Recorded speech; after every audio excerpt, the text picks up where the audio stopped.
सोलापूर जिल्हा परिषदेमधील बांधकाम विभाग क्रमांक 2 चे कार्यकारी अभियंता संतोष कुलकर्णी यांच्याकडे बांधकाम विभाग क्रमांक 1 चा पदभार देण्यात आला। त्यामुळे 2 नंबरचे कुलकर्णी हे आता 1 नंबर झाल्याची चर्चा झेडपी मध्ये ऐकण्यास मिळाली। तब्येतीच्या कारणामुळे कार्यकारी अभियंता नरेंद्र खराडे हे काही दिवस रजेवर गेले आहेत, त्यामुळे त्यांचा पदभार संतोष कुलकर्णी यांच्याकडे आला आहे। मुख्य कार्यकारी अधिकारी कुलदीप जंगम यांनी सोमवारी सायंकाळी तसे आदेश काढले। काही दिवसांपूर्वी मुख्य कार्यकारी अधिकारी कुलदीप जंगम यांनी लिपिक वर्गातील पदोन्नती पात्र 31 कर्मचाऱ्यांचे समुपदेशन घेऊन त्यांना पदोन्नती दिली होती। त्या निर्णयाचे सर्वच कर्मचारी आणि संघटनांमधून स्वागत करण्यात आले। जिल्हा परिषदेमध्ये पहिल्यांदाच असे घडले अशा भावना व्यक्त करण्यात आल्या। दरम्यान आता मुख्य कार्यकारी अधिकारी जंगम हे पुन्हा कर्मचाऱ्यांना आनंदाची बातमी देणार आहेत। सुमारे 60हून अधिक जिल्हा परिषदेतील शिपाई यांची पदोन्नती होणार असून ते कनिष्ठ लिपिक होणार आहेत। त्यामुळे निश्चितच जिल्हा परिषदेमध्ये पेढ्यांचा पाऊस पडेल अशी चर्चा सुरू झाली आहे। सोमवारी सीईओ जंगम यांनी पत्रकारांशी बोलताना ही माहिती दिली। यावेळी ही कर्मचाऱ्यांना पदोन्नती देताना समुपदेशनाद्वारे दिली जाणार आहे, त्यामुळे ही प्रक्रिया पारदर्शक होणार असल्याचे ते म्हणाले। मागील 2 ते 3 वर्षांपासून कर्मचारी पदोन्नतीच्या प्रतीक्षेत आहेत। अनेकांना शिक्षण असून क्लार्क होता आले नव्हते, त्यामुळे आता त्यांचा मार्ग मोकळा झाला आहे। त्यानंतर सुद्धा जिल्हा परिषदेमध्ये समुपदेशनानेच पदोन्नती होणार असल्याचे सीईओ जंगम म्हणाले।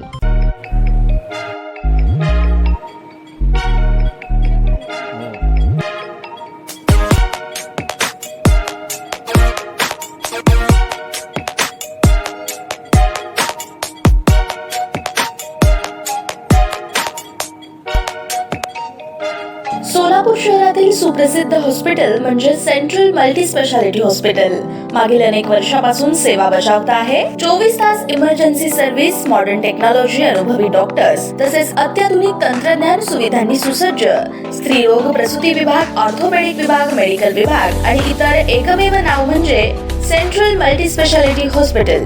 पत्ता गणेशपेठ शॉपिंग सेंटर, मंगळवार बाजार, सोलापूर।